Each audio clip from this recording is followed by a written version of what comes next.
Adelante. Viendo la película, notamos que hay muchas puertas que se abren, ¿no? Y no se cierran, ¿no? Una metáfora donde suben escaleras, bajan, bien, ¿no? Es toda una metáfora. Pero siento que, como te dije recién, Alejo representa un poco lo que somos nosotros, ¿no? Pensás, entonces, tu mirada de la sociedad quizás podría ser entre gente quebrada, gente cínica, ¿no? Gente misteriosa, puede ser así, que hayas querido mostrar como un momento actual donde o estamos alienados o estamos como escondidos. Sí, tuvimos la suerte de que antes del estreno la película se viera con gente cercana y en el Festival de Mar del Plata, y nos pasaba eso, como que más allá de una temática que uno imagina, en donde, viste, cuando tenés que hacer una sinopsis y decís, bueno, la película se trata de esto, tiene muchas temáticas y subtextos en donde te puedes identificar con el espíritu de Alejo y también con el espíritu, ya sea de la gente que trabaja de día o de la gente que trabaja de noche. Es esa falta quizás de empatía, esa falta de recursos, ese pasado quizás que no todos pueden tener un pasado lleno de valores, con familia, con educación, en donde el sistema quizás hace que crezcas con una problemática. Algunos se saben vincular, otros no se pueden vincular. ¿Qué nos pasa con los que no se pueden vincular? ¿Son invisibles? ¿Nos importan? Entonces sí, aborda realmente bastantes situaciones que en alguna capaz que uno se va a sentir identificado. Eso pasa también con las películas, ¿no? Como que quizás ni uno mismo o ni José Supera, capaz que cuando lo escribió, dijo, se trata sobre esto también. Claro. Y viene alguien y te dice, che, para mí se trata sobre el acoso laboral. Claro. Para mí sobre el abandono. Para mí sobre... Entonces decís, bueno, la idea es que eso, ¿no? Que despierte ciertas sensaciones y que te quedes pensando. Eso está pasando últimamente con el cine y con los libros, ¿no? Cada uno toma para su lado, desde el lado que viene, desde las emociones que tiene, va viendo distinto, se refleja distinto en las películas últimamente. Sí, y con la literatura, inclusive la literatura te hace volar la imaginación porque justamente, en este caso Alejo, ¿cómo te lo imaginas? Entonces la película lo que hace es ponerle imagen a esos personajes y a la historia, y ese es el desafío de una adaptación, ¿no? Y lo importante es eso, disfrutar la obra literaria, en el caso de los que hayan leído el libro, ponerle cara. Disfrutar la película. Por ejemplo, el papel de Sabrina que hace Shirley, no sé si spoilear mucho el libro, pero no es exactamente la misma persona en Limpiavidrios. Es como que, viste, hay un tema ahí con lo femenino y el protagonista que está muy complicado, el vincularse con la mujer, por algo está complicado, y a mí me parecía en la película que estaba bueno llevarla a un solo personaje, pero sin contar demasiado. Creo que, bueno, a vos te gustó, ¿no? Esa idea de poder intentar ser quizás una de las pocas personas que se podía llegar a vincular con él. En ese sentido, Juan, te quería preguntar, ¿cómo vos elegiste el elenco, elegiste los actores? Bueno, sé que algunos ya te gustan de siempre, como Siembrowski, pero bueno, ¿cómo surgió la figura de Nazareno Casero y otras figuras tan puntuales, tan buenas? En el caso de Shirley, en realidad, como debía ser el personaje o del norte del país o de Perú, Bolivia o algo que diera esos rasgos, tuve que llamar a una representante. En los otros casos no hago casting, nunca hago casting, empiezo como a imaginarlos mientras escribo y van como apareciendo en la apareciendo historia, las caras. Sí, como poniéndole cuerpo a los personajes. Generalmente hay un 50 o 60% del elenco que siempre son los que ya estuvieron, por un tema también de confianza, de entender que las escenas van a estar bien. Y con Nazareno ya habíamos trabajado juntos, pero se resolvió a 2 meses de la película, porque era otro el actor, y ahí contaba un par de colegas que fue muy difícil encontrar la locación, en este caso, no era tan fácil. Claro. Entonces estábamos muy cerca de la filmación y no podía yo definir en este contexto una seguridad para el actor. Entonces tuvo que agarrar otro trabajo y bueno, cuando conseguí ya la locación no tenía el actor principal de la película y me puse a pensar y se me vino Nazareno, por suerte, Sí. y le mandé un audio desesperadamente esperando que me dijera que tenía el tiempo y lo tenía. Qué bueno. Porque hoy Nazareno, por ejemplo, está a 4 manos, hoy está haciendo una serie, está por Sí. pelear en Vélez, haciendo párense de mano, o sea, la vida de Nazareno es muy complicada, pero en ese momento un rayo de luz. Se dio todo, Sí, cayó. como tenía que ser. Y era muy importante que el actor principal, en este caso, al faltar 2 meses, fuera conocido. Por ejemplo, en Que todo se detenga, con Gerardo, Claro. no nos conocíamos, pero tuvimos 1 año y medio de trabajo, no menos, para poder trabajar en la película. Generalmente voy teniendo encuentros con los actores y una vez que les gusta el guión, ahí confirmamos. Claro, Te perfecto. puedo hacer una pregunta, soy Adriana de Butaca Argentina. Para vos, Juan, vos estás hablando que a 2 meses no tenías el actor principal. El doble, Hernán, no recuerdo el apellido, ¿ya lo tenías o lo tuviste que buscar para simular Sí, con Hernán Agüero me pasó algo muy loco. Sí. Como estábamos también si nosotros no teníamos la locación, no filmamos la película. Sí teníamos el dinero, teníamos los coproductores, teníamos todo perfectamente para filmar, pero al no tener la locación era muy difícil.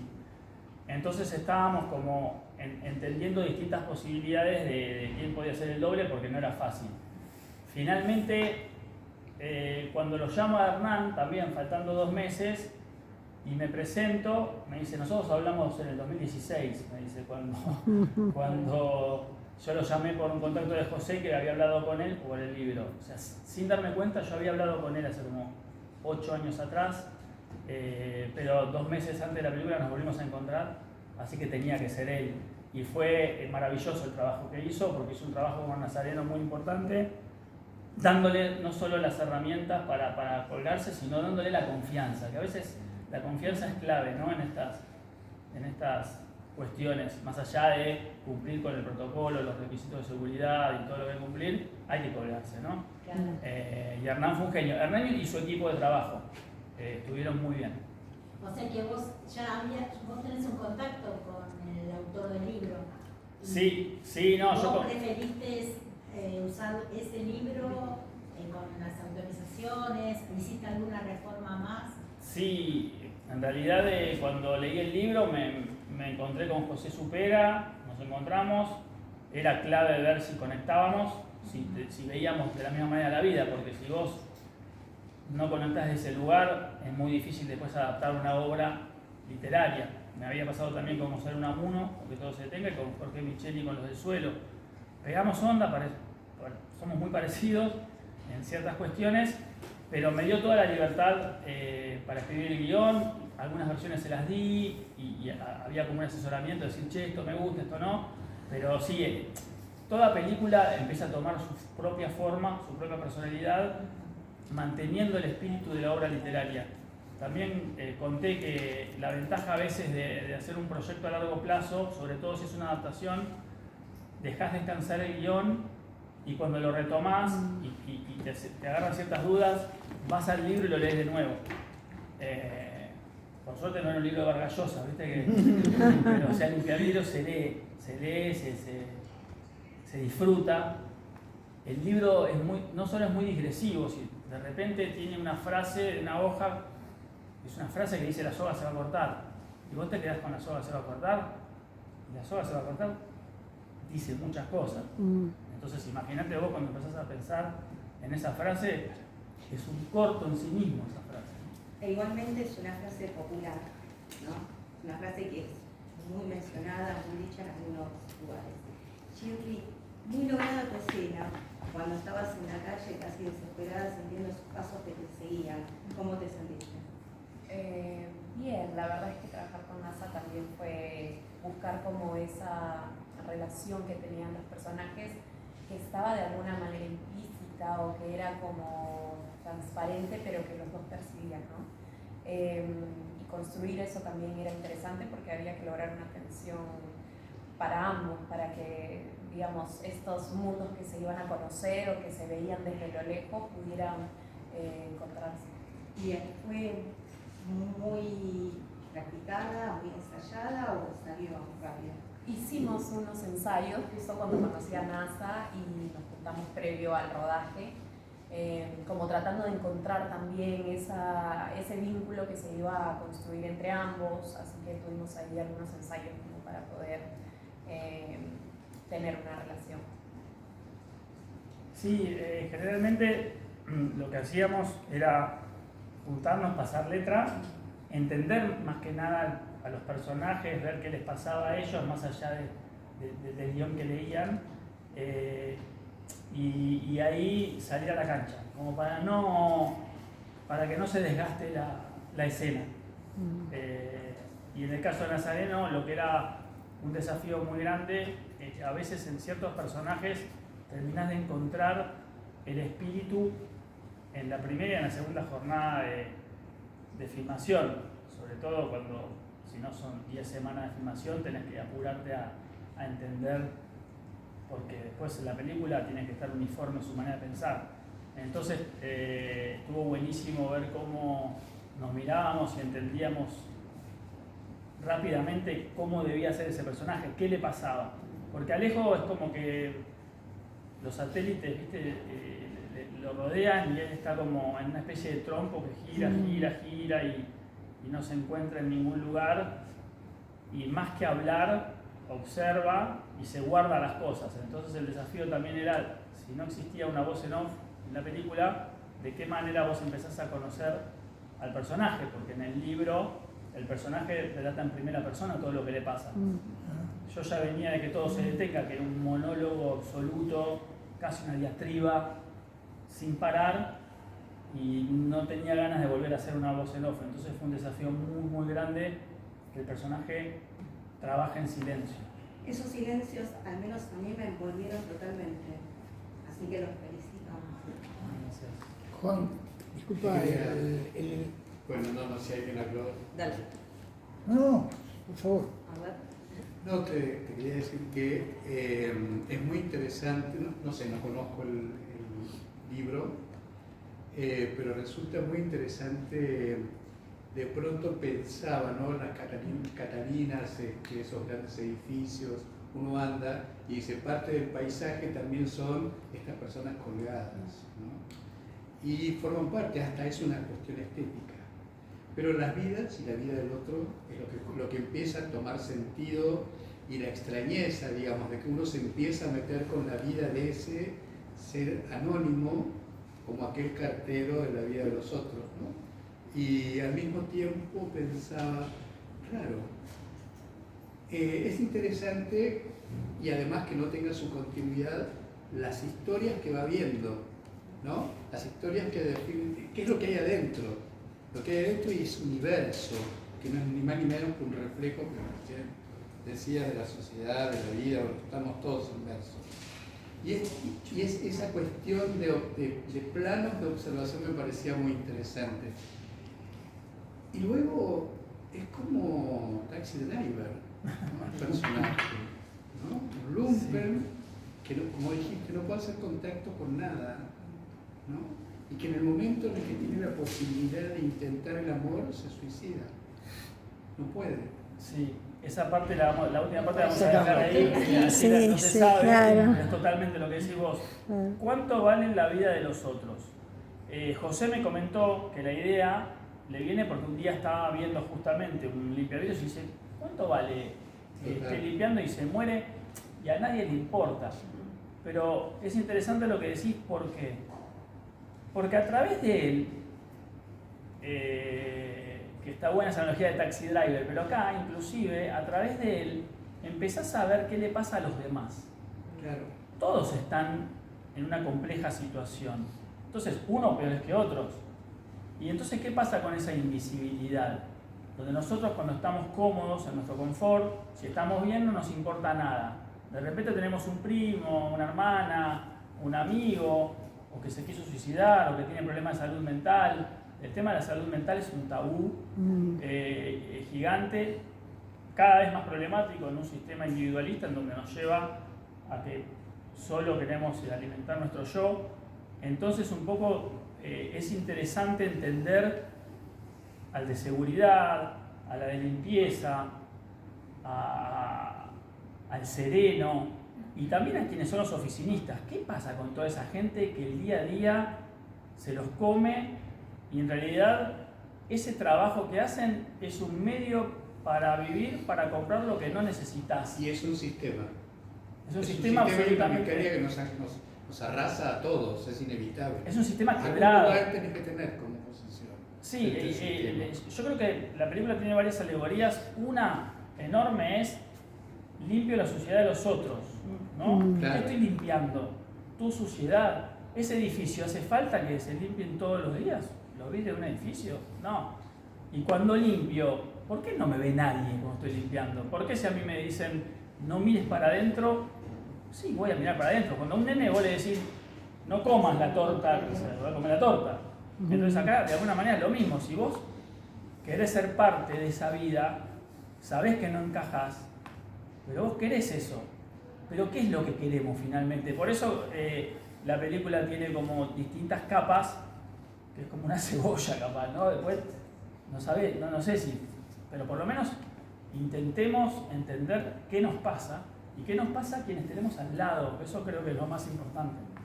Les digo la opacidad que había, la opacidad, creo que la limpieza de esos vidrios lo que hace es justamente tratar de, ¿no? de hacer visible lo que no vemos. Este es el tema. Y encontrarte con tu propio reflejo, porque también qué nos pasa a nosotros cuando nosotros intentamos accionar. ¿Qué pasa cuando nos miramos a nosotros mismos? ¿Qué pasa cuando estamos solos? ¿Qué pasa cuando necesitamos? Bueno, nos pasó con la pandemia, ¿no? Que un poco también en Desequilibrados me interesaba plantear qué pasa con esa soledad. ¿Nos incomoda? ¿Por qué nos incomoda? ¿Qué es lo que nos incomoda? Si justamente el tiempo debe ser sabio para que tengamos un tiempo de estar con nosotros y si estamos mal, entonces hagámonos miles de preguntas. Pero bueno, se trata de varias cosas. Entonces. Sí, que todo puede caer también. Habla del juego, ¿no? El juego, del boliche, esa nota, es como que me llevó a un montón de lugares, ¿no? Tema también de seguridad, yo vivo en edificio, eso de entrar y que se te meta uno atrás, viví muchos momentos. Es muy interesante, me encantó rescatar del libro, en vez del amigo invisible, el enemigo invisible. Eso también pasó en la pandemia. Estábamos llenos de enemigos que si tosíamos pasábamos a ser zombies, enfermos, que no teníamos que tener al lado. Me gusta mucho eso del enemigo invisible. Las redes hoy tienen eso también, ¿no? O sea, son todos, o está todo bárbaro, o de repente pasás a ser una persona no grata. Y bueno, se trata de empatizar también, ¿no? De buscar un poco de luz en quien tenemos al lado. Allá hay una pregunta desde hoy. No, vos. Sí.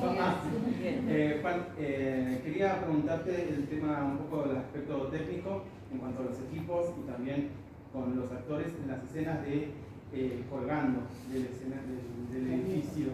Y para Sabrina, viendo el proceso de esta preparación de los equipos y los actores en las escenas colgando del edificio, ¿te hubieras animado al papel protagonista? Al estar colgando. Sí, es parte de las experiencias, ¿no? Sobre todo este personaje que en realidad es eso lo que tiene, como una complejidad que viene de su trabajo, pero viene de la personalidad que cada uno tiene, y eso creo que es lo que va mostrándose en los personajes también. El universo que cada uno encierra y que muchas veces no somos conscientes de lo que está alrededor. Sí, bueno, por eso era compleja la locación, porque no solo había que conseguir un edificio, sino que había que conseguir espacios adentro para que, por suerte, tuvimos un equipo de fotografía y arte que funcionaron divinamente y humanamente de maravillas, porque había que recrear todo un mundo de esas oficinas.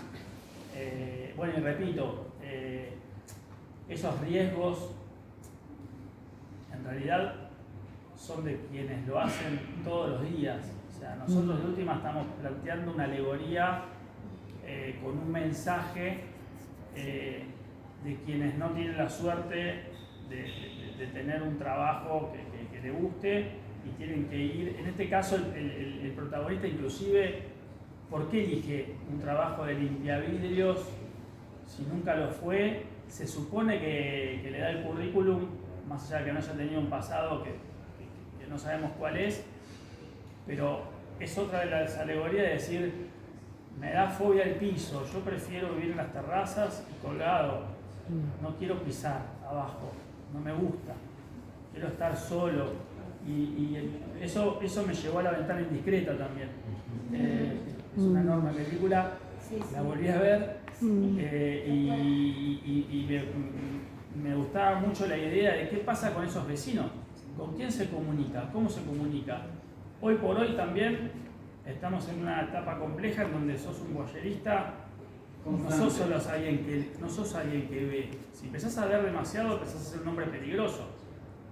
El personaje, en algunos momentos, quizás nos pasa lo que nos puede pasar con cualquier persona en un ascensor, como con los animales, ¿viste? Se respira una tensión que vos decís, che, pará, tranquilo, ¿viste? No pasa nada. No, bueno, vos podés ser un enemigo, vos una ladrona. Sí, nos pasan cosas medio complicadas. Bueno, en este caso él simplemente quería conectar con la gente. No podía. Ensayaba antes, hoy lejos, como que se preparaba para la conversación. Bueno, porque evidentemente le cuesta vincularse con las mujeres, ha tenido algunos temas complicados. Y bueno, de eso se trata. Es cierto con La ventana indiscreta, es cierto. Pero creo que todos, ¿no? Porque vivimos en un edificio, sin querer somos un poquito la ventana indiscreta, ¿no? Porque para un lado tenés que mirar. Sí.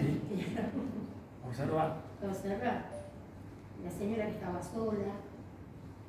¿Qué de vidas que hay detrás de los muros, no? Sí, totalmente. Esa señora muere sola. Sí. Claro. Y nadie se da cuenta. Es mi madre, así que pobre Ay, no. tiene 92 y le dije, por favor, madre, aguantá el estreno porque no me lo voy a perdonar nunca en mi vida. Sí, va a estar mi madre ahí. Era la única persona de 92 años que podía hacer esa situación de tomar pastillas y morirse. Pero que todo se detenga hizo de señora coqueta de Barrio Norte caceroleando, así que tiene papeles algunos mejores que otros. ¿Alguna pregunta más? Sí, Juan, yo te quería preguntar, finalmente Alejo es aparentemente el que menos cuenta, es el más débil el que menos cuenta, prácticamente no sabemos nada de él, es como un hilo conductor de las historias partidas de los demás, ¿no? Y es como en todo grupo, ¿no? El más débil es el que termina siendo eclosión, la sociedad sigue su rumbo, ¿no? Los demás subsisten a la debilidad de él. Sí, o quizás también es como Martin Sheen en Apocalipsis Now, ¿no? O sea, hay gente que no tiene para contar porque no le interesa a quién le va a contar qué. O sea, vos cuando querés hablar, querés que te escuchen, si vos te das cuenta de lo que tenés que decir enfrente no va a tener un eco, ¿para qué vas a hablar? Entonces es donde a veces ciertos personajes dicen, yo mejor no cuento nada, ¿para qué? ¿Viste? Yo qué sé, si va a la terraza, es obvio que no puede ir de noche y alguien le dice, ¿qué te pasó? Me olvidé el celular.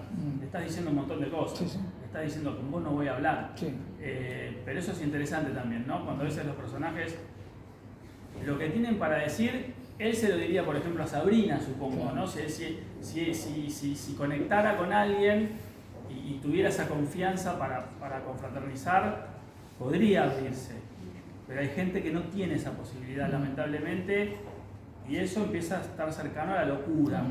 ¿Qué es la locura? La locura en realidad la tenemos todos. La locura se empieza a desarrollar cuando vos en realidad no encontrás maneras de solucionar tus problemas. Como algunos hacen cine, otros hacen gimnasia, deporte, música, otros tienen un hobby. Hay gente que no tiene nada, ¿y dónde llevas todo eso? Bueno, Alejo es una de esas personas que no tiene dónde poner sus pensamientos y sus sentimientos.